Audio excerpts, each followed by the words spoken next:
Laki sa probinsya si Aurora. Nakapagtapos ang dalaga ng kursong education, pero mas pinili ng dalaga ang magbakasakali sa Maynila. Naswertehan namang mabilis siyang nakapasok sa isang call center. Ilang taon na ring nagtatrabaho doon ang dalaga. 20 anyos lang si Aurora nang pumasok sa kumpanyang yun. At hanggang ngayon, na 27 anyos na siya ay naroon pa rin ito. May mas magagandang offer sana ang dalaga, pero mas pinili nito ang manatili sa kumpanyang unang tumanggap sa kanya. Bukod kasi sa mataas ang sahod, ay marami ring benepisyo para sa kanila sa kumpanyang pinagtatrabahuhan. Masaya ang dalaga sa kanyang trabaho. Nang araw na yon ay may isa na namang bagong pasok sa kumpanya. Itinoka ang pagtuturo dito kay Aurora.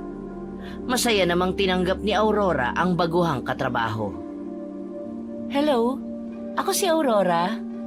Halika rito sa tabi ng desk ko para maituro ko na sa iyo ang gagawin mo. Ako naman si Ana, 21 years old at nakatira sa Villa Ofelia Subdivision. Natahimik ang lahat ng nandoon. Nahinto ang lahat sa kanilang ginagawa sa narinig mula sa batang baguhan na katrabaho.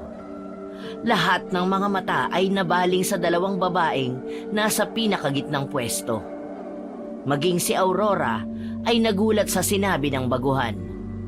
Ang subdivision kasi na sinasabi nito ay ang bagong tayong subdivision na tanging mayayaman lang ang makakayang bumili ng bahay. Pilit ang ngiting umiling-iling si Aurora at pinaupo na lang sa kanyang tabi ang bagong katrabaho na si Ana. Maupo ka na rito. Pang Miss Universe ang introduction mo, ha? Dapat ganyan ka din kasigla sa pagtatrabaho para mataas ang rate na makukuha mo sa customer mo. Aja, gagalingan ko basta BFF na tayo, ha? Ha? BFF? Agad-agad? Oo, BFF. Isang linggo pa lang kasi ako dito sa Manila at magaan ang loob ko sa'yo. Wala rin naman akong ibang kaibigan kahit nung nasa probinsya pa ako. Okay, magsimula na tayo? Tumangulang si Ana nang nakangiti. Sinimulan na ni Aurora na turuan si Ana at napabilib ng baguhan ng dalaga. Bukod kasi sa magaling itong makipag-usap sa customer, ay mabilis din itong matuto. Nang sumapit ang tanghalian, ay sabay na nagpunta sa kantin ang dalawa. Doon ay napag-alaman ni Aurora na boyfriend nito ang nagbigay ng bahay dito sa Villa Ofelia Subdivision. Nalaman din ni Aurora na halos parehas pala sila ng buhay noon sa probinsya. Laking hirap din pala ito katulad niya. Makwento rin si Ana. Kaya ang dating tahimik at boring na buhay ni Aurora ay naging maingay pero masaya. Ilang oras pa ang lumipas at sumapit na ang 6:00. Inayos na ni Aurora ang kanyang mga gamit. Pagkatapos ay tumayo na para makauwi na. Lumingon muna si Aurora kay Ana na nagre-retouch pa. Lalagpasan na lang sana ni Aurora si Ana pero tinawag siya nito. Wait, Ate Aurora! Sabay na po ko sa'yo palabas. Oo nga pala, Ate Aurora. Tagasan ka po ba? Malapit lang ang dorm ko sa Villa Ofelia Subdivision. Talaga? Ayos! Ibig sabihin, araw-araw na tayong sabay uuwi at papasok.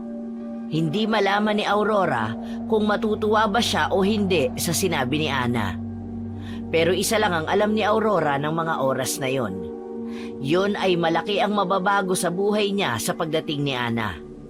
Pakiramdam kasi ng dalaga ay para siyang nagkaroon ng nakababatang kapatid sa katauhan ni Ana. Parang bata naman si Ana na pagkatayo ay kumapit kaagad sa braso ni Aurora at nagsimula na namang magsalita ng magsalita. Napapailing na lang si Aurora habang naglalakad sila palabas ng building na kanilang pinagtatrabahuhan. Napapalingo naman ang lahat ng madadaanan nila. Huminto lang si Ana nang marating na nila ang waiting shed. Para namang isip batang may nagtatanong na tingin si Ana kay Aurora nang sabihin ng dalaga na doon sila maghihintay ng jeep. Jeep? Naku, hindi! Mag-grab tayo dahil hindi pa tayo uuwi. Ano na naman bang sinasabi mo? Wala akong pang-grab, no? 1 linggo pa bago ang sahod, kaya dapat mapagkasya ko ang budget ko. Akong bahala. Sagot kita kasi pumayag kang maging friend ko. Saan naman tayo pupunta? Saan pa? Eh di sa clubhouse. Sa loob ng subdivision? Nakaramdam ng kaba si Aurora nang tumangu-tango si Ana na halatang sobrang saya. Tatanggihan pa sana ni Aurora ang alok ni Ana pero naudlot yun ng may pumaradang kulay puting Vios. Kaya napagdesisyonan na lang ni Aurora na sasama na lang siya sapagkat nakakahiya ng tumanggi pa rito. Lalo na nang itulak siya ni Ana papasok sa loob ng sasakyan. Ang dating 1 oras na biyahe papunta sa lugar nila Aurora ay naging 30 minutos lang. Ilang minuto pa ang lumipas at natanaw na ni Aurora ang arko na may nakalagay na Villa Ofelia Subdivision. Hindi maintindihan ng dalaga kung bakit parang tinatambol ang kanyang dibdib. Pakiramdam pa ni Aurora ay parang sinisikmura siya sa kaba. Napansin naman yun ni Ana kaya tinanong siya nito kung ayos lang ba siya. Pilit ang ngiting sumagot ng oo si Aurora. Pagpasok sa loob ng subdivision ay kapansin-pansin na tinatayo pa lang ang ibang bahay doon. Magkakalayo din ang mga bahay doon. Iba-iba ang disenyo at laki ng bawat bahay. Ilang sandali pa ay narating na nila ang clubhouse. Kumain lang sila roon at saka umuwi. Kinuhanan ng grab ni Ana si Aurora kahit pa nga tumanggi ito. Ang dahilan naman ni Ana kung bakit niya yun ginagawa ay may kalayuan ang clubhouse sa main gate na paglalabasan ng dalaga at gabi na rin. Aminado naman si Aurora na natatakot talaga siyang maglakad mag-isa palabas doon. Kaya pumayag na lang ito sa gusto ni Ana. Nang makauwi sa dorm si Aurora ay kaagad siyang naglinis ng katawan. Pagkatapos ay humiga na ang dalaga habang nasa kamay nito ang cellphone. Kachat ni Aurora si Ana. Nag-send kasi si Ana ng mga picture nila kanina nung nasa clubhouse sila. Pinusuan niya lang ang picture at nag-type ng good night at see you tomorrow. Kinabukasan ay hinintay ni Aurora si Ana dahil nagsabi ito na sabay na sila. Ilang minuto na rin siyang nakatayo sa harap ng guardhouse nang may pumaradang kulay pulang Ferrari sa kanyang harapan. Bumaba ang salamin nun at may ulong sumungaw. BFF, sakay na! Baka malay tayo! Saan galing yan? Ay saan pa? Kung di sa sugar daddy ko. Hindi ko lang nagamit ito kahapon kasi naka-coding ako. Wow! Ang bongga ha! Let's go! May pagmamadaling sumakay si Aurora. Ilang buwan pa ang lumipas at mas lalong naging malapit ang dalawa. Tuwing day off na mga ito ay nagbabanding sila sa bahay ni Ana. Natutulog na rin paminsan-minsan ang dalaga roon. Pero sa ilang buwan na yon ay hindi pa nakikita kahit ang anino ng sinasabing sugar daddy ni Ana. Tuwing sahod din nila ay namimili ang dalawa ng kung ano-anong gamit na magkaparehas sila. Sabi nga ni Ana ay twinning ang tawag doon. Minsan naman ay nanglilibre si Ana para lang mapilitang sumama sa kanya ang dalaga. Bata pa kasi ang isip ni Ana. Hindi pa ito marunong sa budgeting. Madalas din ay panay noodles at dilata lang ang binibili nito dahil hindi raw nito alam ang dapat bilhin. Noong nasa probinsya pa lang kasi si Ana ay wala itong ibang ginagawa kundi ang mag-aral. Ayon din kay Ana ay bunso siya sa 3 magkakapatid. Kaya hindi ito gumagawa ng mga ganoong bagay sa bahay nila noon. Pero masinop naman si Ana.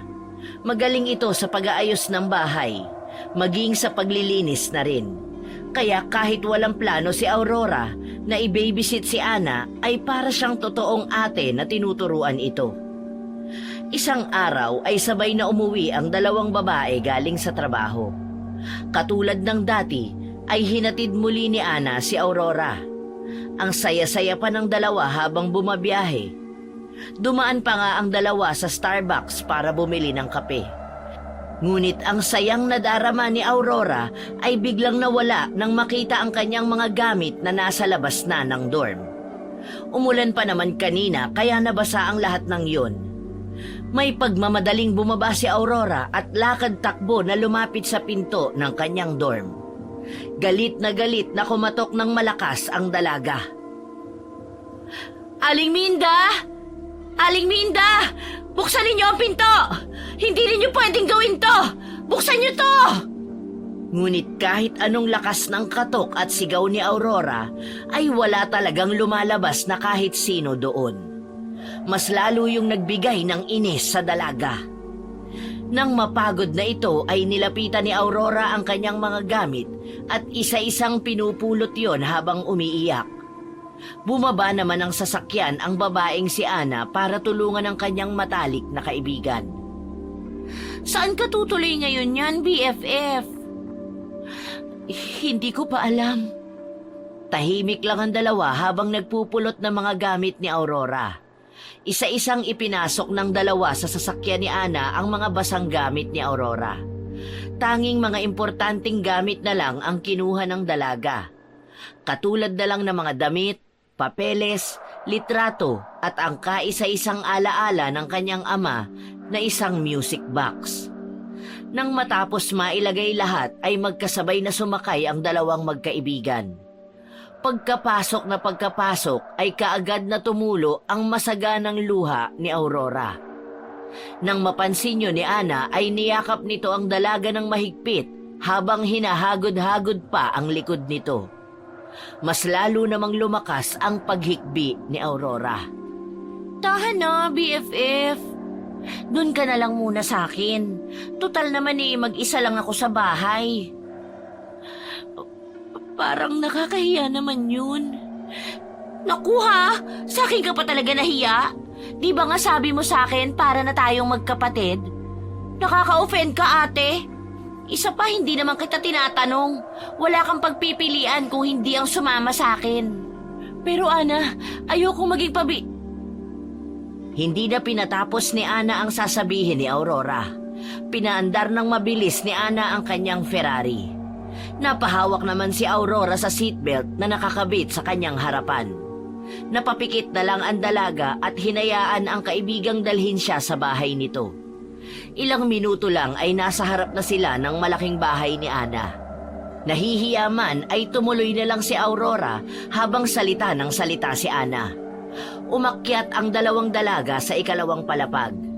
Nang marating nila ang pintong katapat ng silid ni Ana, ay sinabi nito na yon ang silid na gagamitin ni Aurora. Pansamantala lang ito ha, at saka habang nandito ako tanggapin mo ang mga share ko para sa bills. Ipangako mo na tatanggapin mo. Fine! Basta ba hindi mo ako basta iiwan dito Maraming salamat, Ana. Kung wala ka siguro sa kalsada na ako matutulog ngayong gabi. Hay nako! Cut the drama. Iakyat na natin ang iba mong gamit dito. Yun nga ang ginawa ng dalawa. Nang maiakyat na ang mga gamit ni Aurora ay dumiretso ang dalaga sa kusina para tingnan kung ano ang meron sa refrigerator ni Ana. Napangiti si Aurora nang makitang may mga gulay at karne roon. Kinuha mula roon ng dalaga ang isang supot na may lamang boneless chicken, 2 malalaking patatas, 2 itlog at heavy cream. Naisipan kasi ng dalagang si Aurora na magluto ng creamy chicken adobo. Habang abala naman sa paghihiwa at paghahanda sa iluluto si Aurora, ay nakatanghod lang si Ana na pinapanood ang bawat kilos ng matalik na kaibigan. Ilang minuto lang ang lumipas ay natapos na si Aurora sa pagluluto. Kaya habang nagsasandok ng kanin si Ana, ay hinanda na ng dalaga ang kanilang ulam. Nang maibaba ni Aurora ang hawak na sinandok na ulam, ay para namang batang sabik na sabik si Ana na matikman ang niluto ng matalik na kaibigan. Sa pagsubo ni Ana ay bigla na lang itong natulala.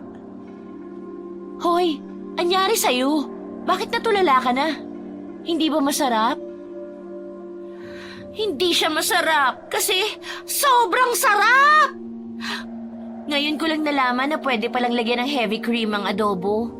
Ikinuwento naman ni Aurora kay Ana kung paano niya nadiskubre na masarap pala ang adobong may gatas. Habang nagkukwentuhan ay maganang kumakain ang matalik na magkaibigan. Nang matapos ang dalawa, ay si Ana na ang naghugas, habang si Aurora naman ay nagtimpla ng kape na kanilang iinumin mamaya. Plano kasi ng dalawa na tatambay ang mga ito sa terrace para magpahangin bago matulog. Nang matapos ang mga ito sa kanilang mga ginagawa, ay magkasabay na umakyat ang dalawa para pumunta sa silid ni Ana kung saan nakakonekta ang terrace. Doon nagpalipas ng oras ang dalawang dalaga hanggang sa magpaalam si Ana na pupunta lang sa baba para kumuha ng mga kutkutin. Sa pag-alis ni Ana ay naiwang mag-isa si Aurora. Tumayo ito at lumapit sa railing ng terrace. Inilibot ng dalaga ang kanyang mga mata sa paligid. Nang madaanan ng tingin ang isang poste na hindi kalayuan sa bahay ni Ana ay naningkit ang mga mata ni Aurora. Pilit inaaninag kung ano ang aninong nakikita nito roon. Lumiyad-liyad pa ang dalaga na akala mo ay malinaw niyang makikita yon kapag ganoon ang kanyang ginawa.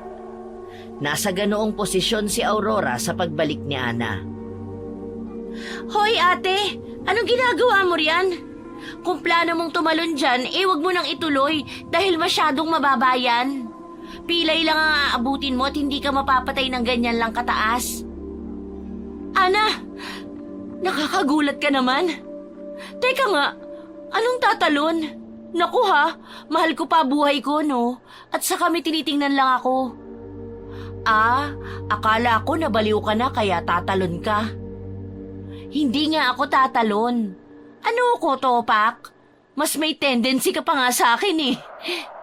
Maiba ko, wala ka ba napapansin simula nang tumira ka rito? Wala naman, bakit?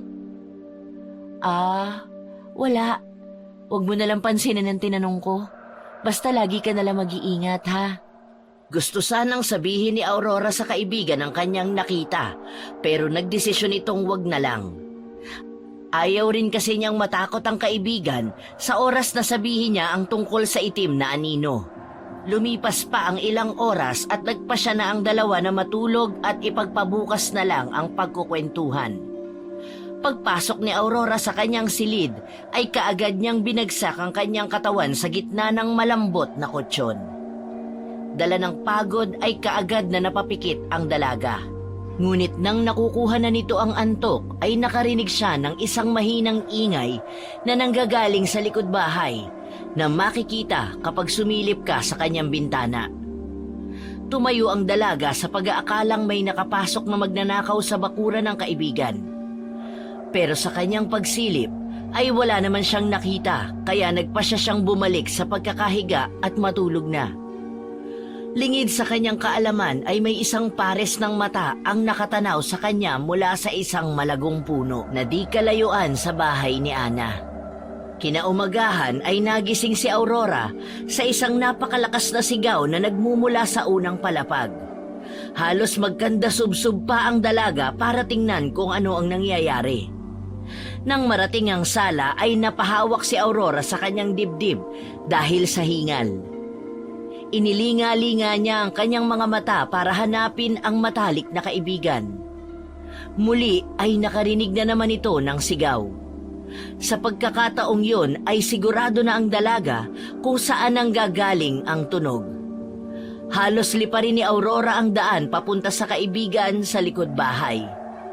Pagbukas ng dalaga sa pinto papuntang likod ay nakita niya kaagad si Ana.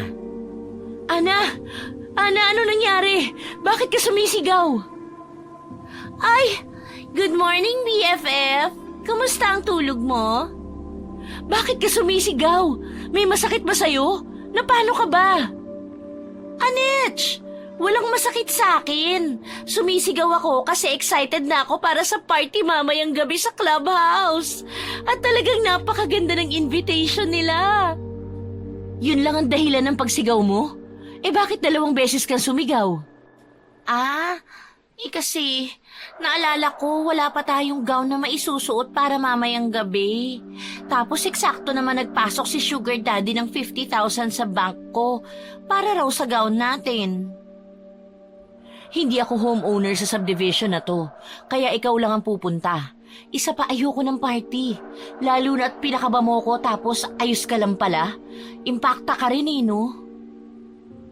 Killjoy mo naman? Sama ka na, please. Hanggang sa bilihan ng gown ay kinukulit ni Ana si Aurora na sumama sa party. Pero walang gatol namang tumatanggi ito. Inabot na sila ng hapon dahil sa tagal mamili ni Ana. Nang sa wakas ay nakapili na sila ng gown na isusuot ni Ana, ay pumunta naman sila sa isang parlor. Habang nagpapaayos ng buhok si Ana ay nagbabasa naman si Aurora sa isang sulok. Paglipas ng ilang oras ay natapos na rin si Ana. Nagpa-makeup na rin ito kaya ang kailangan na lang nitong gawin pag uwi nila ng bahay ay ang magbihis. Nang makauwi sila ay nagmamadaling umakyat sa pangalawang palapag si Ana. Habang si Aurora naman ay naiwan na sa ibaba. Umupo lang ang dalaga sa sofa at binuksan ang telebisyon. Ilang sandali pa ay nakarinig ng mahihinang katok si Aurora.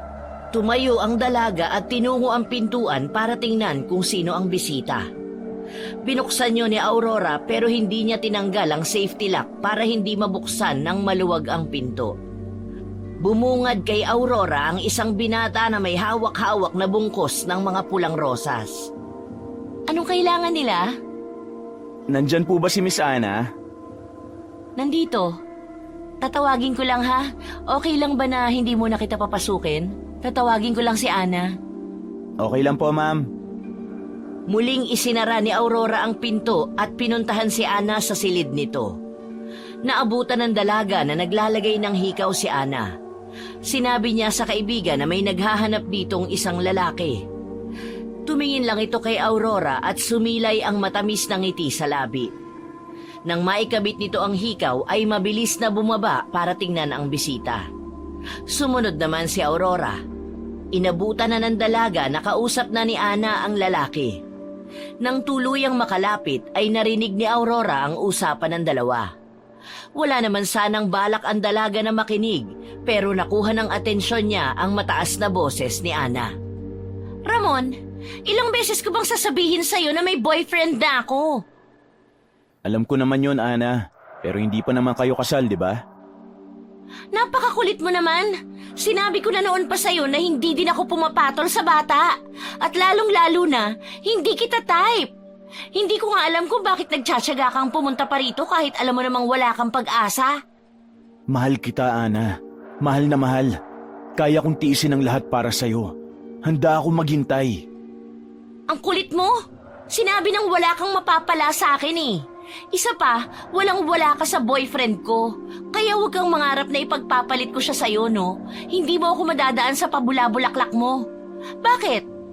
Kaya mo bang bumili ng bahay na katulad nito? Matutustusan mo ba ang mga luho ko? Hindi naman, di ba? Kaya umuwi ka na at huwag ka nang babalik dito. Sumusobra ka na. Tanggap ko naman na mahihirapan ako sa'yo. Pero hindi mo naman ako kailangang insultuin ng gusto. Ito ang tandaan mo. Dadating ang araw, ikaw naman ang hahabol-habol sa akin. Mula sa siwang ng pintuan ay kitang-kita ni Aurora kung paano mag-apoy ang mga mata nito sa galit. Kung kaya nagpa siya ang dalaga na puntahan na ang dalawa para awatin. Ngunit bago pa man makalapit si Aurora ay naglakad na palayo si Ramon.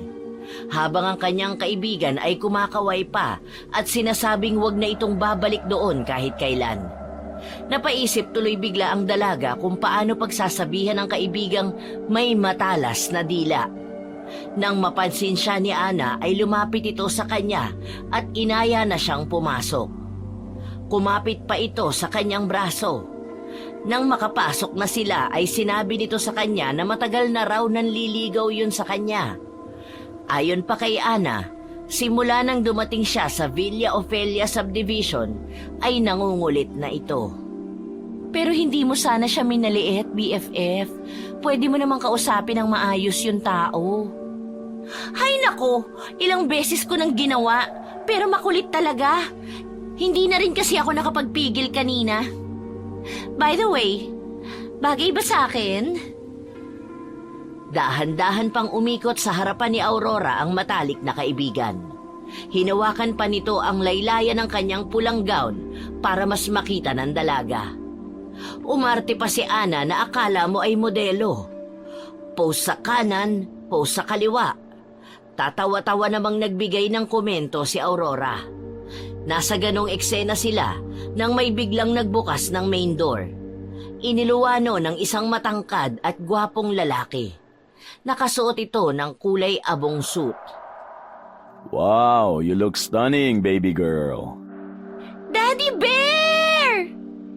Nang makalapit ang lalaki sa pagitan ng magkaibigan, ay kaagad na lumundag si Ana para mayakap ang boyfriend. Habang si Aurora naman ay parang hindi makapaniwalang yon ang sugar daddy ng kaibigan. Kung ang pagbabasehan kasi ay itsura ay mukha pa itong bata, hindi rin naman mukhang may asawa. Napansin naman ni Ana na tahimik lang si Aurora kung kaya humiwalay ito sa kanyang kaibigan. Saka lang naalala ng dalaga na first time palang magkita ng dalawa. Ay, oo nga pala.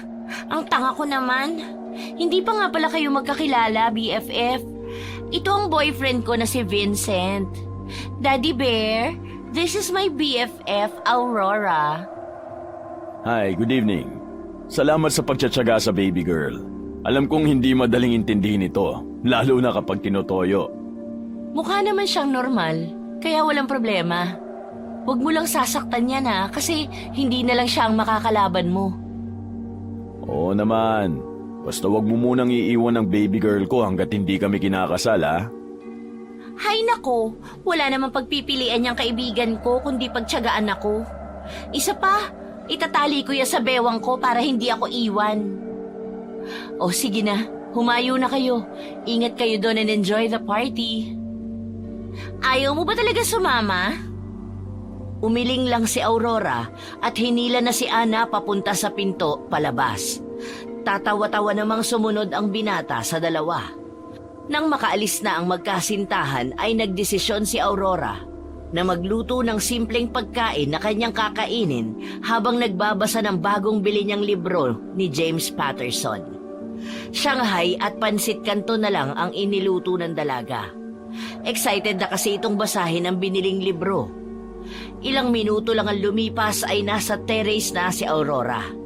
Nakaupo ito sa karaniwang pwesto niya habang hawak-hawak ang may kakapalang libro. Nasa magandang parte na nang binabasa ang dalaga nang bigla siyang makaramdam ng parang may nakamasid sa kanya. Wala sa loob na tumingin ang dalaga sa gawin ng poste. At katulad nung nakaraan ay may naaninag na isang itim na anino ang dalaga. Hindi na sana papansin ninyo ni Aurora pero biglang gumalaw ang anino. Doon ay nakumpirma niyang hindi yun basta lang anino, kundi isang tao ang naroroon. Napatayo sa takot ang dalaga. Kasabay nun ay ang biglang pagkawala ng kuryente. Dahil doon ay dumoble ang takot at kaba ng dalaga, sapagkat nag-iisa siya sa bahay. Anak ng pusang gala! Lintik na! Bakit ngayon pa nawala ng kuryente? Kagaling naman ang timing, oo. Ibinaba ni Aurora ang binabasang libro at kinapa ang cellphone sa bulsa. Pagkakuha nun ay binuksan nito ang flashlight feature. Gamit ang ilaw sa cellphone ay bumaba si Aurora para kumuha ng kandila o kahit anong pwede niyang magamit pang ilaw. Hindi naman kasi pwedeng ang cellphone niya ang kanyang gamitin. Lalo na at hindi siya sigurado kung hanggang anong oras ang brownout na yon. Saktong pagtapak ng dalaga sa huling baitang nang biglang bumukas ang front door at iniluwanon ang kanyang kaibigan na si Ana at ang boyfriend nitong si Vincent. Nang maisara ang pinto ay nagtatakbong pumunta ng banyo si Ana. Ang aga niyo yatang nakabalik. Tapos na agad ang party? Hindi pa. Kaya lang sumama dawan siya ni baby girl eh. So we decided na umuwi na at dito na lang ituloy ang party. Kaso brown out. Paano tayo magpa-party? Don't worry. Isang tawag ko lang at magkakaroon na ulit ng kuryente. Isa pa, may sariling generator ang buong subdivision. Medyo natagalan lang siguro ang mga guard na mapandar yon. Sige, magluluto ako ng pagkain natin pag nagkaroon na ng kuryente. Pagkasabi nun ay bigla na lang lumiwanag sa buong paligid. Maging ang mga ilaw sa labas ay sumindi na rin. Kaya pumunta na si Aurora sa kusina para makita ang laman ng refrigerator. Nakayuko ito habang naghahalongkat sa loob ng ref nang lumabas si Ana mula sa banyo. My gosh! Ba't kaya nasira ang tiyan ko? Ano ba kasing kinain mo? Baka naman naghalo-halo na sa tiyan mo, ha?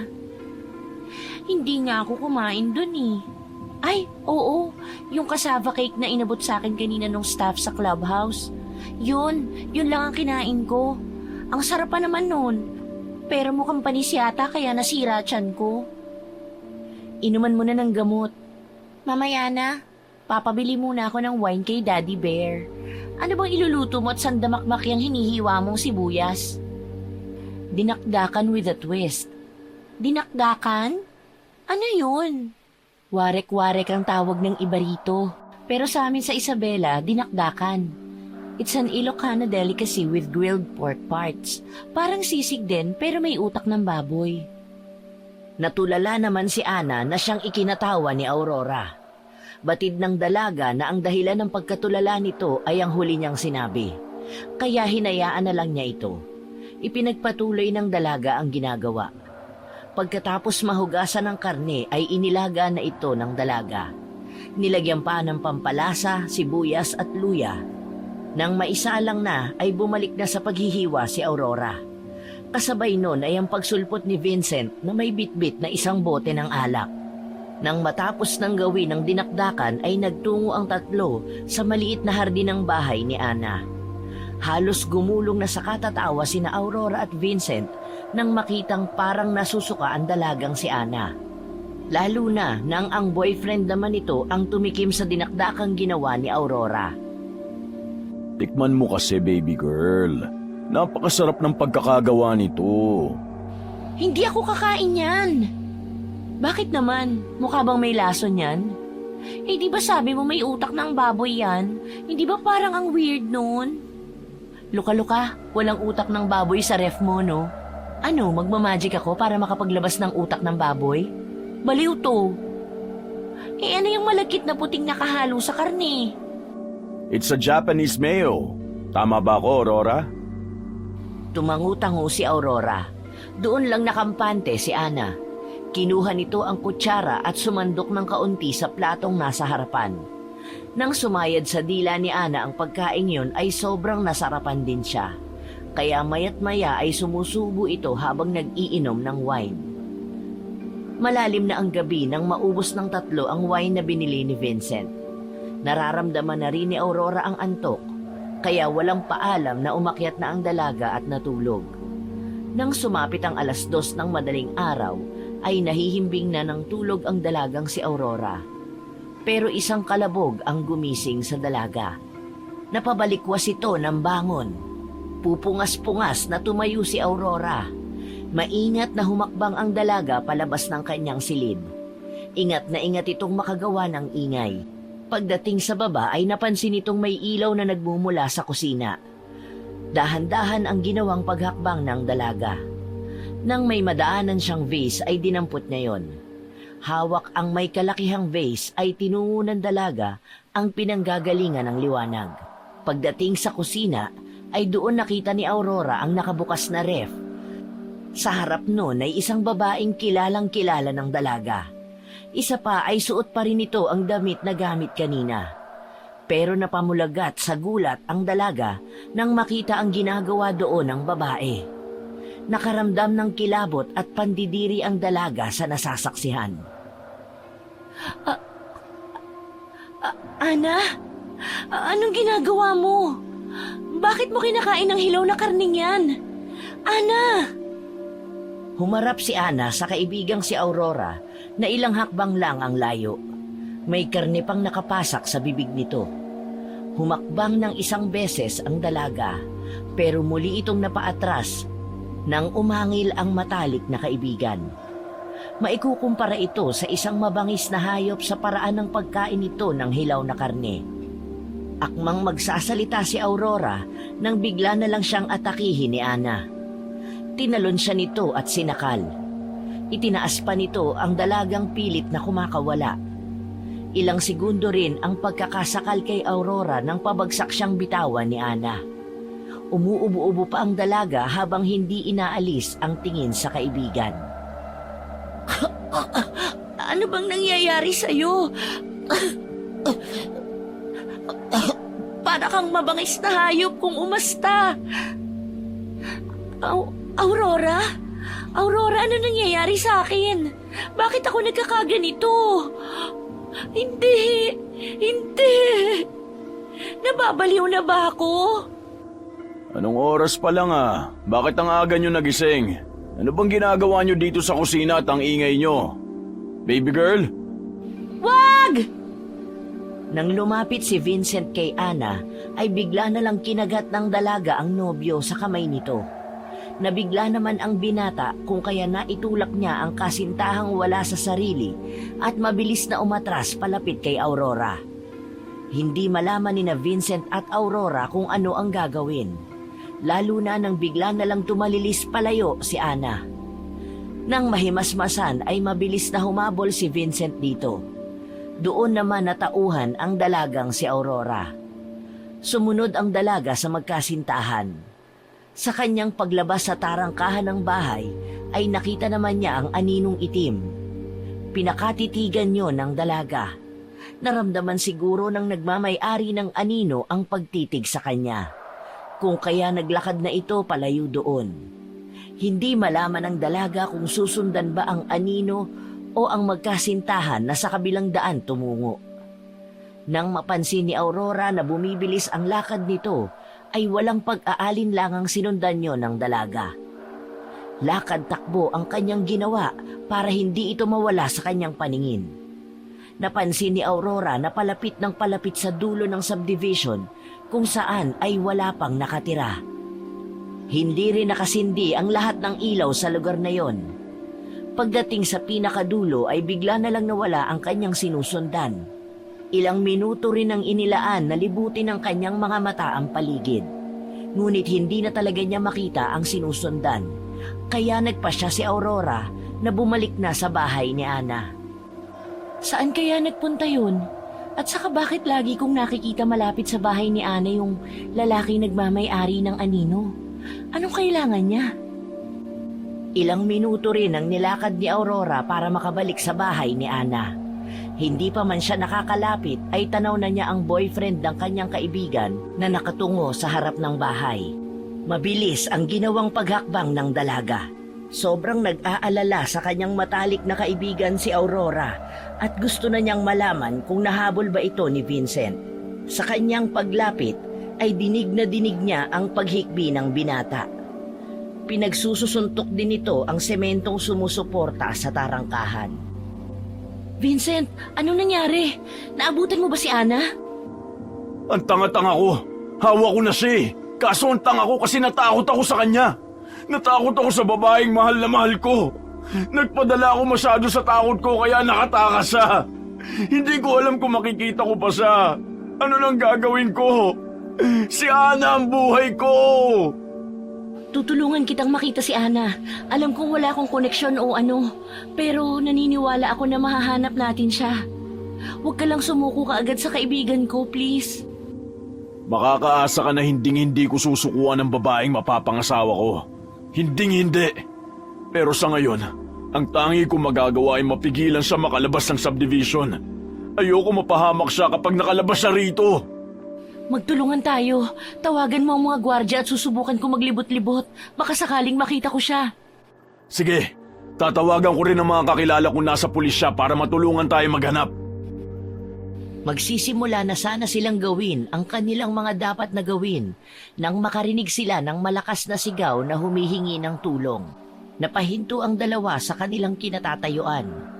Pilit na hinahanap ang pinanggagalingan ng malakas na sigaw na yon.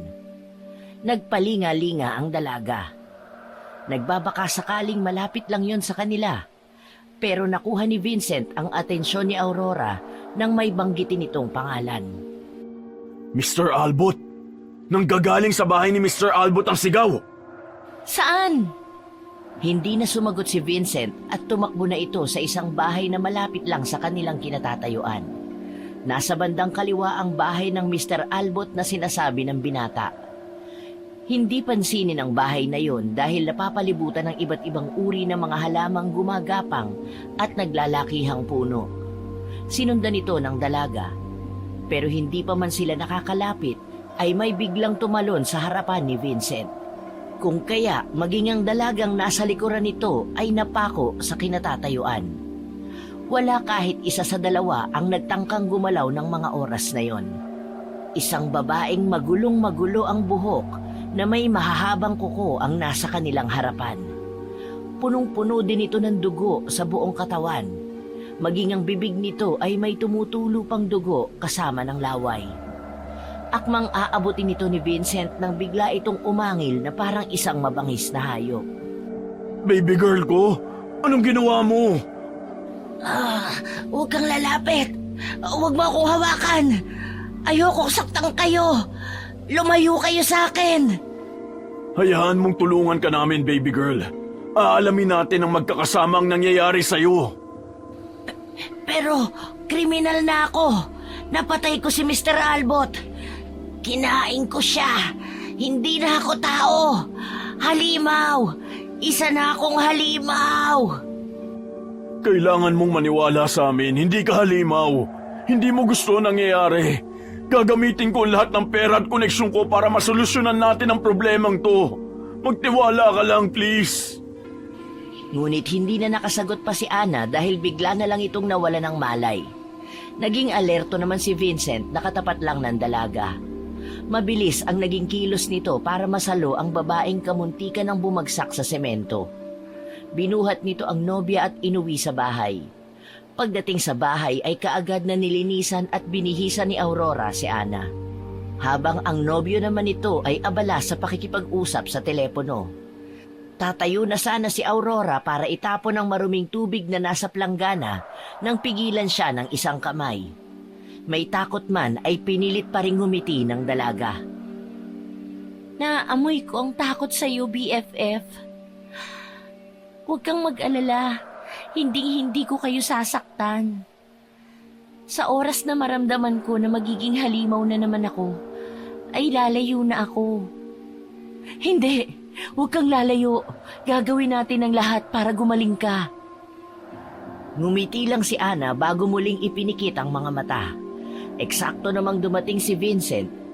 Ayon dito ay nagpapa-research na siya ng katulad sa kaso ni Ana. Sa ngayon ay wala pa silang solusyon dahil hindi pa rin nila alam kung ano nga ba ang rason ng pagiging ganon ni Ana. Magpahinga ka na. Ako nang bahala kay Ana. Sige, diyan na lang ako sa terrace para kung kakailanganin mo ko madali lang ako magising. Saka magbabasa na rin ako ng libro para antukin. Palagay ko kasi sa nangyayari sa atin ngayon, hindi ako basta-basta makakatulog. Okay. Do you want anything habang nagbabasa? Kape or tea? Kape na lang. Roger that. Magpapadeliver na lang ako para maka-order na rin ako ng pika-pika. Kontra antok at pangtanggal burying na rin. Tumango lang si Aurora at nagpunta muna sa kanyang silid para kunin ang librong babasahin. Nang makuha na ang libro ay kaagad na bumalik sa silid ni Ana ang dalaga. Dumiretso sa terrace at umupo sa upuang lagi nitong pinupwestuhan.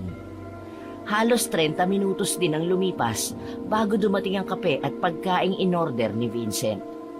Pagbalik sa taas ng binata ay inabot lang nito kay Aurora ang kape at caramel puff muffin. Habang nagbabasa ang dalaga, ay isang may kalakasang sutsot ang kanyang narinig. Ibinaba niya ang kanyang binabasa sa katabing lamesita. Dumungaw ang dalaga sa ibaba pero wala naman siyang nakita.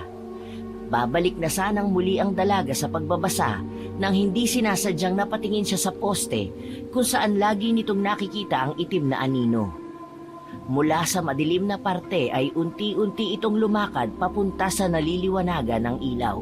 Isang matangkad at payat na matandang lalaki na nakakulay asul na t-shirt ang biglang lumitaw doon.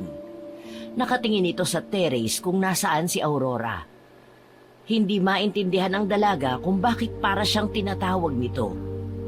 Dahil sa kuryosidad ay bumaba siya at lumabas ng bahay. Nang tuluyang nakalabas ang dalaga sa tarangkahan, ay tinanaw niya ang poste kung nasaan ang matanda. Mabilis siyang naglakad palapit doon. Gusto niyang tanungin ang matandang lalaki kung bakit ito naroon at kung bakit lagi itong nakatanaw sa silid ni Ana. Nang tuluyang malapitan ito ng dalaga ay mas lalo siyang nagulat sa itsura nito.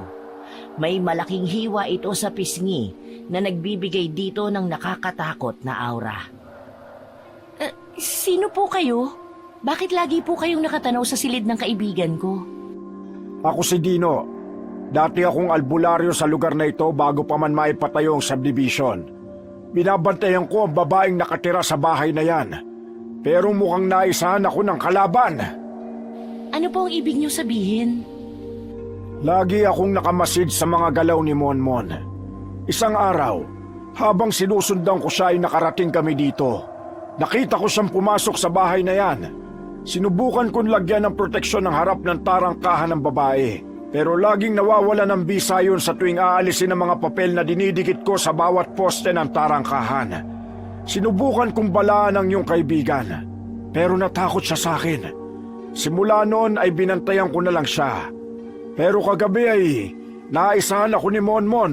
Hindi ko alam kung paano at kung anong ginawa ng halimaw na lalaking yun para mayanggaw niya ang iyong kaibigan.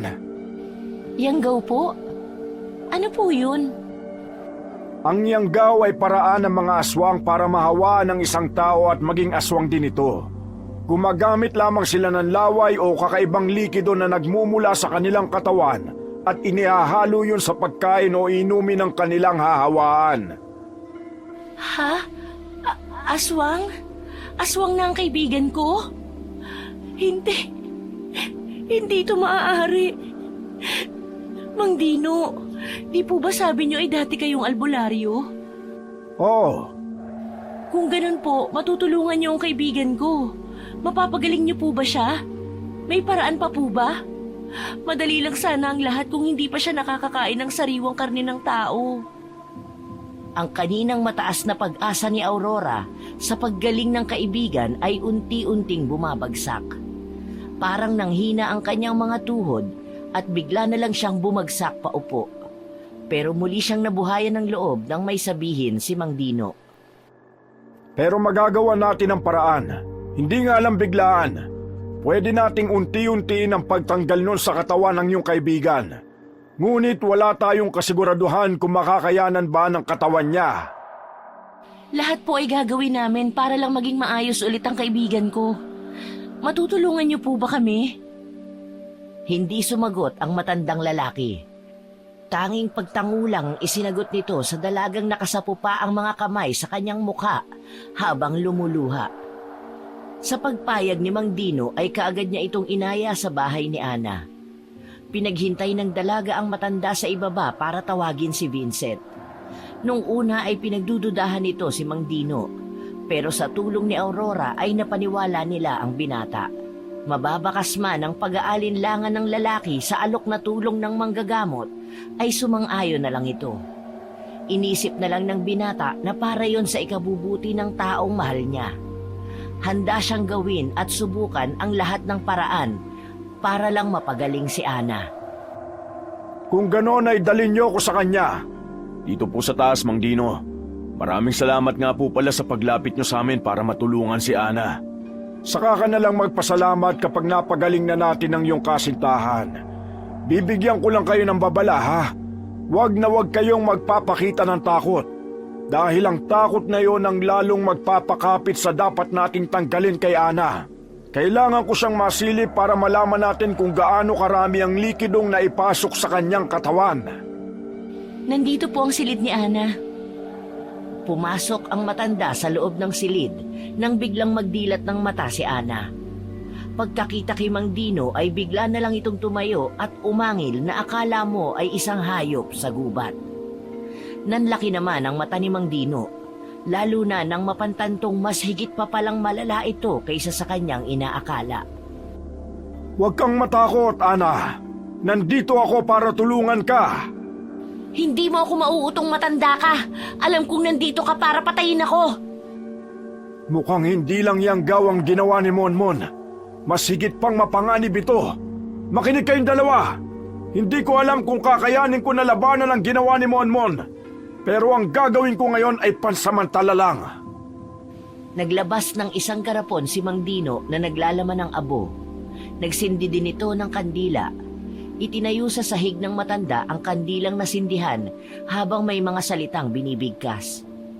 Binuksan pa nito ang garapon ng abo. Gumawa ng pabilog na hugis ang matanda sa kanyang paligid. Pumikit ito at muling umusal ng mga salitang Latin. Habang binibigkas ni Mang Dino ang bawat salita, ay palakas ng palakas ang hangin sa paligid. Pero hindi man lang natinag ang kandilang nasa harapan ng matanda. Napatakip ng tenga sina Vincent at Aurora nang biglang sumigaw ng pagkalakas-lakas si Ana. Sobrang tinis din nun at talagang nakakabasag ng eardrum. Kasabay ng pagsigaw nito ay ang pagyanig ng kanilang tinatapakan. Mas lalo namang nilakasan ni Mang Dino ang pag-usal ng dasal.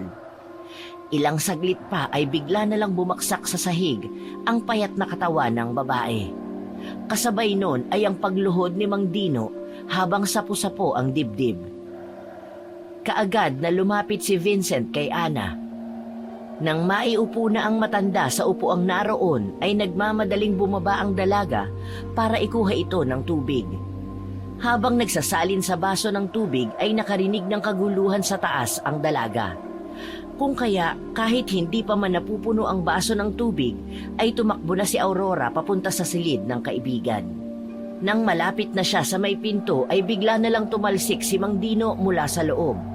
Kaagad na nilapitan ito ng dalaga para tingnan kung napano ang matanda. Itinuro lang nito ang loob ng silid ni Ana. Natataranta namang pumasok sa loob ang dalaga. Kitang-kita ng dalawang mata niya ang pagbubuno ng magkasintahan. Nasa ibabaw si Ana at pinagkakakalmot ang binatang pilit itong pinipigilan. Lumapit sa dalawa si Aurora at pilit na hinihila si Ana, ngunit sadyang napakalakas nito. Ana! Ana, anong ginagawa mo? Itigil mo yan! Mukhang makapit ang inilagay sa kanyang katawan. Aurora, kunin mo sa supot ko ang buntot pagi para yung latigo. Tapos ihampas mo sa kanya. Pero... Kapag hindi ka kumilos ay mamamatay ang binatang yan. Dahil sa sinabi ng matanda ay hindi na nagdalawang isip pa si Aurora at kinuha ang buntot pagi.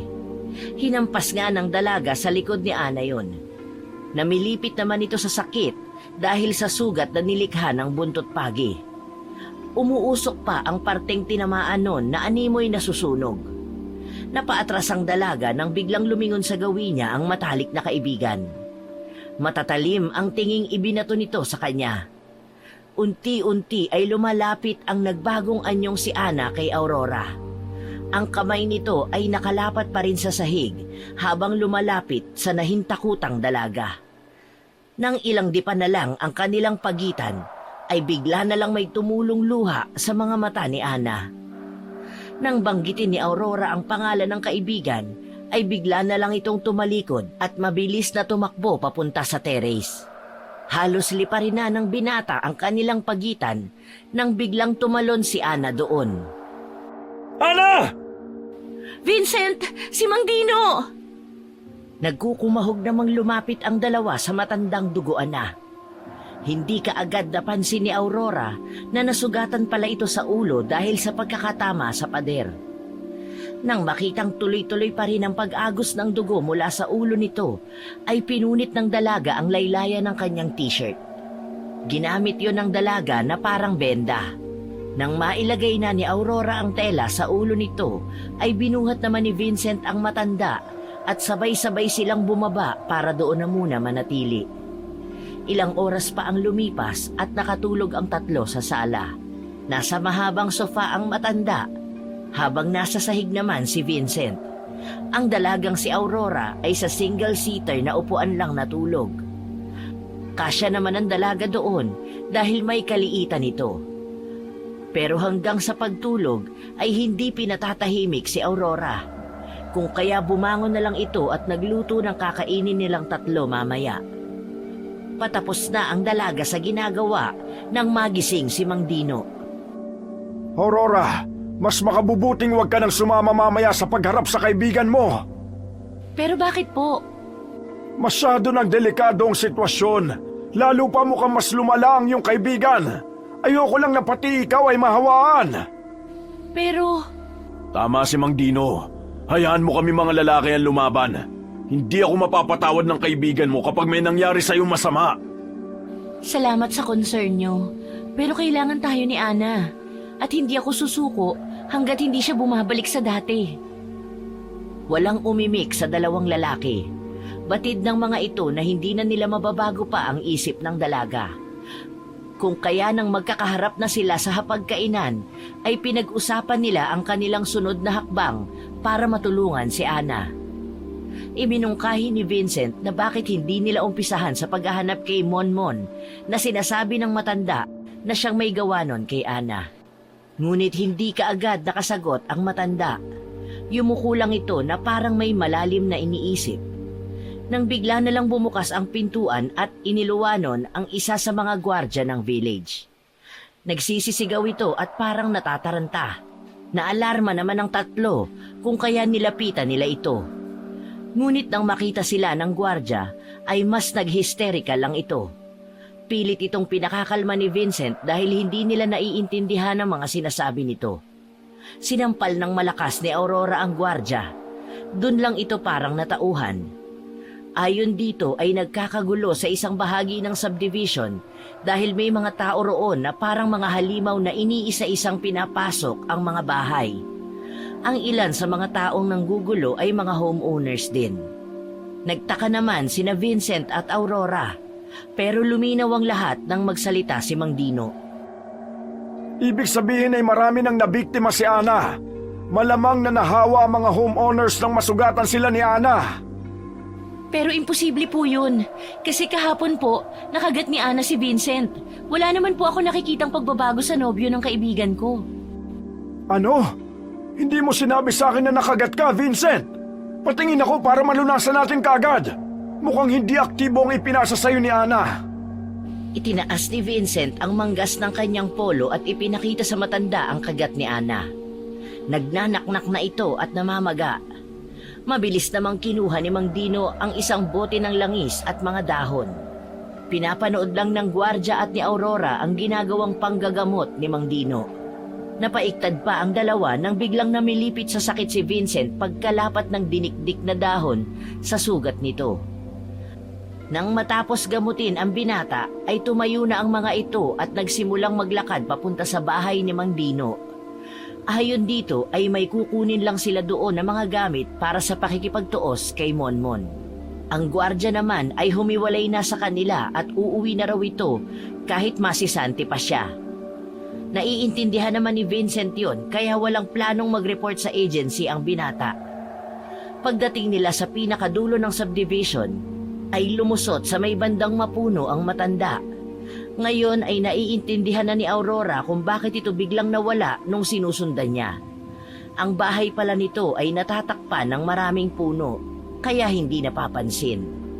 Nang marating nila ang kubo ng matanda ay napansin ni Aurora ang mga nakahilerang halamang gamot sa gilid ng bahay nito. Paglabas ni Manong ay may nakasukbit na sa balikat nitong bag na gawa sa abaka. May hawak ding mga mapapayat na kawayan ang matanda. Matutulis ang dulo nun na tiyak na ikamamatay mo kapag tumusok sa iyong katawan.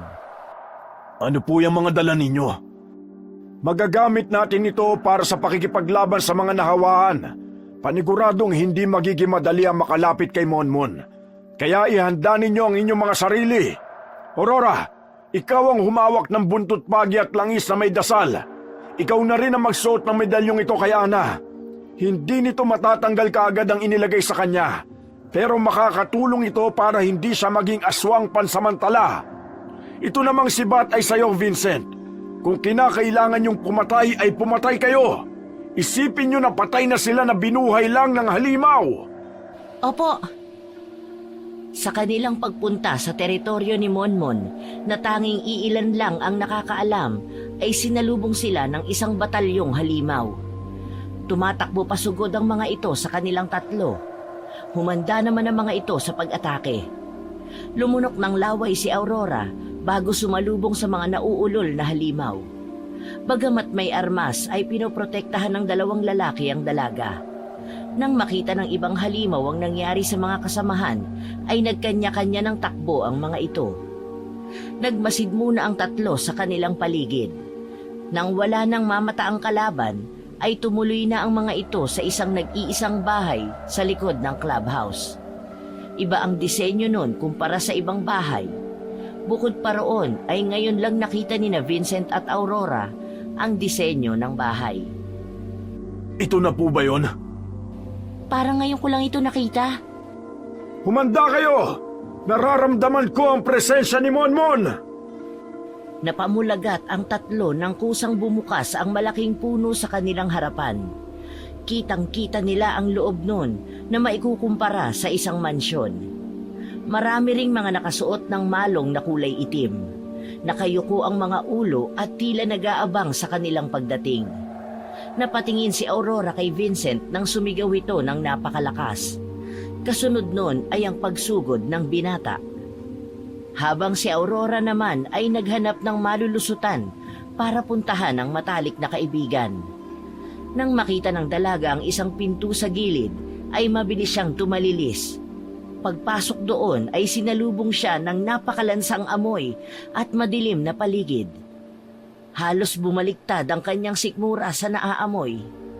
Napatakip tuloy ito sa kanyang ilong. Gamit ang cellphone ay inilawan ni Aurora ang buong paligid.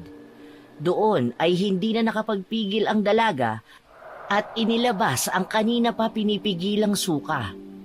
Habang sumusuka ay nakarinig ng mga yabag ang dalaga. Dali-dali namang naghanap ng matataguan si Aurora. Nang makakita ng isang pinto ay pumasok siya kaagad doon. Pero nagulat siya sa kanyang natagpuan sa silid na pinasok. Aurora? Anong ginagawa mo rito? Ana, ayos ka lang ba? Bakit ka nakatali dyan? Ano bang nangyayari? Si Ramon ang may kagagawan nito. Simula nang lumayo ako sa inyo, napansin kong hindi ko gusto ang lasa ng karne ng tao. Kaya nagpunta ako sa gubat para doon maghanap ng makakain. Pero nahuli nila ako. Isa-isang tinanggal ni Aurora ang tali sa paa at kamay ni Ana. Nang mapakawalan nito ay kaagad niyang isinuot ang medalyong ibinigay ni Mang Dino. Nang maisuot yun ay magkasamang umalis doon ang dalawang babae. Balak sana ni Aurora na iuwi muna si Ana bago bumalik at tulungan ang dalawang lalaki. Ngunit laking gulat nila nang may masalubong silang isang lalaking punong-puno ng sugat ang katawan. Ana, akala mo ba'y matatakasan mo ko? Pues nagkakamali ka.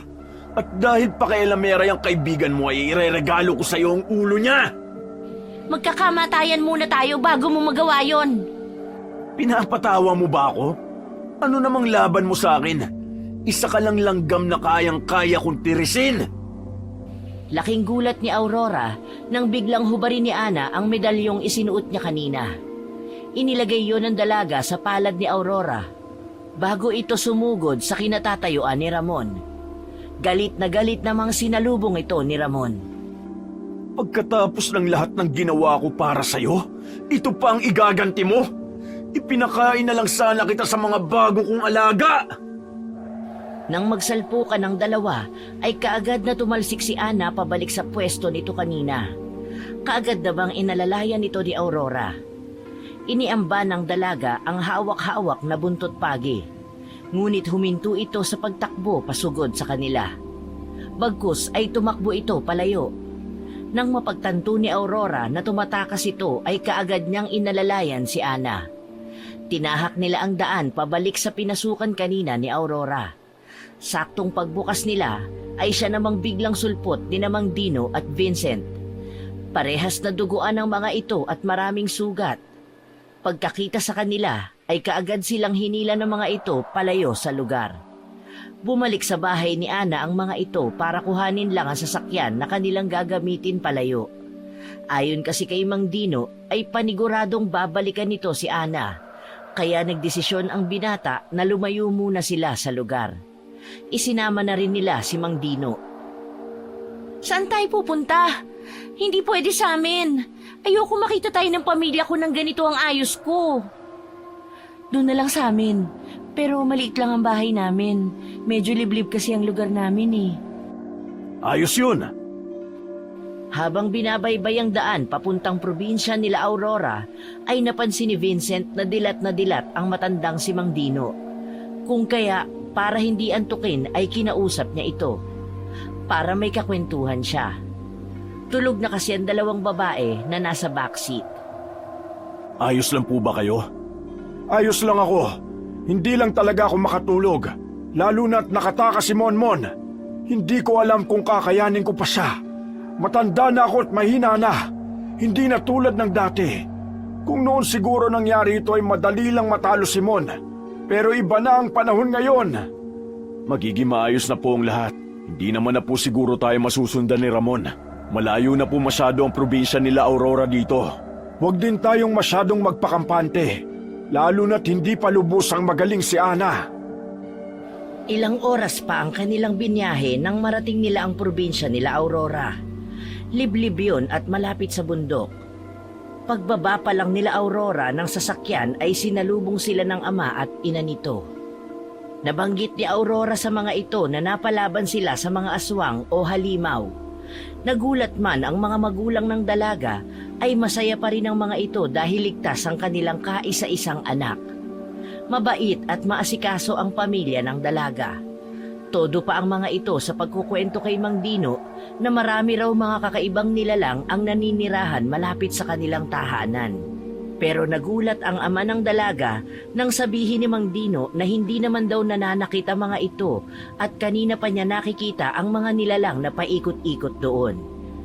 Kaya pumasok na lang ang ama ni Aurora at iniwan si Mang Dino kasama ang binatang si Vincent.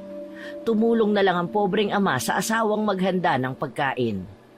Nang matapos maghanda ng magulang ng dalaga, ay maganang kumain ng mga pagod na sina Mang Dino, Vincent, Ana at Aurora. Pagkakain ng mga ito ay kaagad na nakatulog ang apat. Dala na rin siguro ng pagod. Lingid sa kanilang kaalaman ay isang nilalang ang bumaba mula sa likod ng sasakyang dala ng grupo. Dahan-dahan itong naglakad sa ilalim ng bilog na buwan papunta sa may kaliitang bahay. Nang makalapit na ay bigla nitong ibinulong ang pangalan ni Ana. Otomatiko namang tumayo ang dalaga at lumabas ng bahay. Ana! Oras na! Pagkasabi ng mga salitang yon ay bigla na lang nagbagong anyo si Ana. Naging matutulis muli ang kanyang mga kuko. Tinubuan din siya ng mahahabang pangil. Magkasamang pumasok sa gubat sa di kalayuan sa bahay ang dalawa. Ilang minuto lang ang lumipas ay isa-isang umaalulong ang mga aso ng kapitbahay nila Aurora. Dahil doon ay sabay-sabay na napabalikwas ng bangon ng tatlo. Pagkabangon ni Aurora ay kaagad niyang hinanap ang kaibigan pero wala ito. Doon lang naalala ng dalaga na hindi niya naisuot ulit kay Ana ang kwintas. Nagmamadaling pinuntahan ng dalaga ang kabilang silid kung nasaan ang dalawang lalaki. Halos magkandada pa si Aurora. Kakatok pa lang sana ang dalaga nang biglang bumukas ang pinto ng silid ng mga ito. Nakahanda na sa labanan. Dala ang mga sibat ay sinilip ni Mang Dino ang buong labas. Wala naman itong nakita. Ngunit napamulagat ito nang makilala ang amoy na humahalo sa hangin. Nasundan tayo! Nandito si Ramon! Anak ng pating! Ano nang gagawin natin, Mang Dino? Sandali, nakikita niyo ba ang nakikita ko? Hindi ito maaari. Nangahawa si Ramon. Sa tingin ko ay kakailanganin natin ang tulong nila ama. Kilalang barangay tanod ang ama ko, kaya paniguradong marami siyang matatawag na tutulong sa atin. Oo nga pala, nasan si Ana? Hindi makatingin ng diretso ang dalaga sa binata.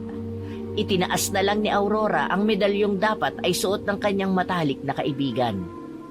Ngunit dahil sa kanyang kapabayaan ay muli na naman itong nakuha ng kalaban. Nakita ng dalaga kung paano tumigas ang ekspresyon ni Vincent. Ngunit wala na itong oras para magalit sa kanya dahil ilang di pa na lang ang layo ng mga nahawahan ni Ramon. Dali-daling tumakbo ang dalaga sa silid ng kanyang mga magulang. Kaagad namang bumangon ang mga ito nang sabihin ni Aurora ang nangyayari sa labas. Nataranta naman ang kanyang ama. Mabilis nitong kinuha ang itak na nakasabit sa dingding nila. Didiretso sana sa labas ang ama ng dalaga nang pigilan ito ni Mang Dino. Habang ang ina naman ni Aurora ay nagpunta sa kusina at nagdikdik ng sandamakmak na bawang. Naghiwa na rin ito ng napakaraming kalamansi. Nagtataka naman si Vincent sa ginagawa ng ina ng dalaga.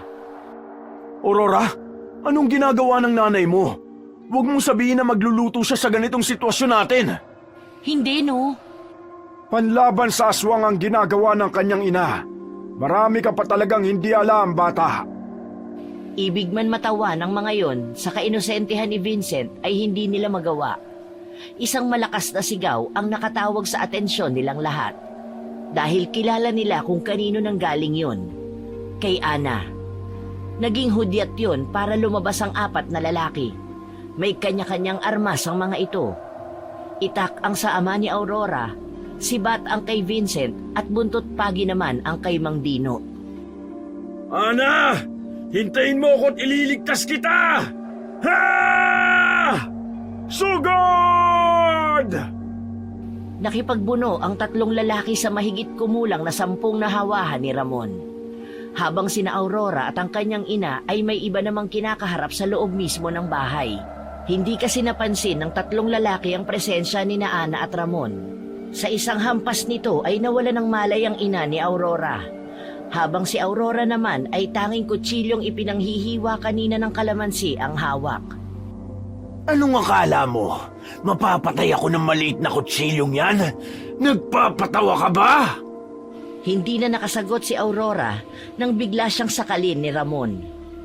Habol ang hininga ay nanlaban pa rin ang dalaga. Nang sa hindi sinasadyang pangyayari ay naitarak niya sa balikat ni Ramon ang kutsilyong hawak-hawak. Kung kaya naihagi siya nito sa pader. Ramdam na ramdam ng dalaga ang pananakit ng kanyang buong katawan. Nanindig ang balahibo ni Aurora nang umangil ng napakalakas si Ramon. Hinugot nito ang kutsilyong nakatarak sa kanyang balikat at mabilis na lumapit kay Aurora. Muli ay sinakal niya ito. Hindi pa nakontento ang halimaw at paulit-ulit nitong inihahampas ang katawan ng payat na dalaga sa pader. Nang pakiramdam ni Aurora ay mawawala na siya ng hininga ay tumingin siya sa kanyang matalik na kaibigang nakatulala at walang emosyon. Naririnig pa ng dalaga ang pagtawag ng ama sa kanyang pangalan. Habang unti-unting dumidilim ang paningin ni Aurora, ay nakita pa niyang nagpunta ito sa likod ni Ramon. Ilang sandali lang ay napapikit na ang dalaga. Kasabay nun ang biglang pagbitaw sa kanya ni Ramon. Walang kaalam-alam ang dalaga sa nangyayari. Basta ang alam niya, bago siya mawala ng malay ay nakita niya ang nakangiting mukha ni Ana. Aurora! Hoy, babae! Bumangon ka na nga dyan at nagugutom na ako. Napabalikwas ng bangon ng dalaga nang marinig ang boses ng matalik na kaibigan. Ana! Buhay ka! Sandali nga. Panaginip lang ba ang lahat? Totoo ang lahat, BFF. Hindi ka nananaginip. Buhay tayo. Wala na si Ramon na pagtulungan nilang patayin ang halimaw na yun. At malapit na rin akong gumaling. Salamat talaga sa inyo. Masayang nagyakapan ang dalawa bago sila tinawag ni Vincent para kumain. Walang pagsidlan ang ginhawang kanilang nararamdaman ng mga oras na yon. Nagpa siya ang grupo na manatili muna roon ng 1 linggo pa upang makapagbakasyon na rin at makapagpagaling ng tuluyan si Ana.